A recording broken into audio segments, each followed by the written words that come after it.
Hello. അപ്പോൾ ഇന്ന് നമ്മളൊരു വെയിറ്റ് ലോസ് സാലഡായിട്ട് ഉണ്ടാക്കുന്ന വെജ് സാലഡ്. അപ്പോൾ നമ്മൾ പനീറൊക്കെ ആഡ് ചെയ്യുന്നുണ്ട് പ്രോട്ടീനിന് വേണ്ടിയിട്ട്. അപ്പോൾ ഇത്രയും ഇൻഗ്രീഡിയൻസാണ് നമ്മൾ യൂസ് ചെയ്യുന്നത്. അതിൽ സവാള കട്ട് ചെയ്തെടുത്തു, എല്ലാ പച്ചക്കറിയും നമ്മൾ കട്ട് ചെയ്തെടുത്തു. എന്നിട്ട് സവാള, ക്യാരറ്റ്, പിന്നെ കുക്കുംബർ, പിന്നെ തക്കാളി, പിന്നെ മല്ലിയില, ലെറ്റ്യൂസ് എല്ലാം ഇടുന്നുണ്ട് കേട്ടോ.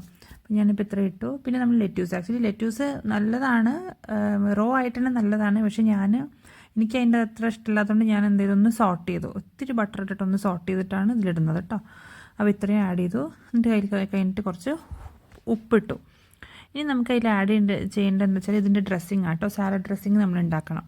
അപ്പോൾ അത് നമ്മളെ ഫ്ലേവറിനനുസരിച്ചിട്ടാണ് ഉണ്ടാക്കുന്നത്. അപ്പോൾ ഞാൻ ഉണ്ടാക്കിയത് പനീർ വെച്ചിട്ടാണ്.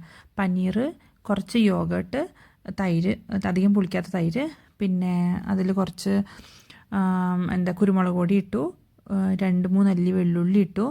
എന്നിട്ട് എല്ലാം കൂടി അരച്ചു കേട്ടോ. പിന്നെ കുറച്ച് കുരുമുളക് പൊടിയും അതിട്ടിട്ട് അരച്ചെടുത്തിട്ട് അങ്ങനെയാണ് ഞാൻ ആ ഡ്രസ്സിങ് ഉണ്ടാക്കിയത്. എന്നിട്ട് ആ ഡ്രസ്സിങ് നമ്മൾ ഇതിലേക്ക് ഒഴിച്ചു. ഞാൻ മല്ലിയില ഇട്ടിട്ടുണ്ടായിരുന്നു കേട്ടോ, അതാണ് ആ പച്ച കളർ കാണുന്നത്. മല്ലിയിലയും കൂടി ഇട്ടിട്ടാണ് അരച്ചത്. അപ്പം ഇതെല്ലാം കൂടി കഴിഞ്ഞിട്ട് കുറച്ച് ഒറിഗാനോ ഇട്ടു. പിന്നെ ഞാൻ കുറച്ച് ചില്ലി ഫ്ലേക്സ് ഇട്ടു. അത് കഴിഞ്ഞിട്ട് അതിൻ്റെ മുകളിൽ കുറച്ച് ലെമൺ സ്ക്യൂസ് ചെയ്ത് ഒഴിച്ചു കേട്ടോ, ഒരു ഹാഫ് ലെമൺ. ഇതെല്ലാം കൂടി മിക്സ് ചെയ്തു. നല്ല സാലഡാണ്, വെയിറ്റ് ലോസിന് നല്ല എഫക്റ്റാണ്. ഓക്കെ, അപ്പോൾ എല്ലാവരും ട്രൈ ചെയ്യുക, ലൈക്ക് ചെയ്യുക, ഷെയർ ചെയ്യുക, സബ്സ്ക്രൈബ് ചെയ്യുക. Thank you for watching.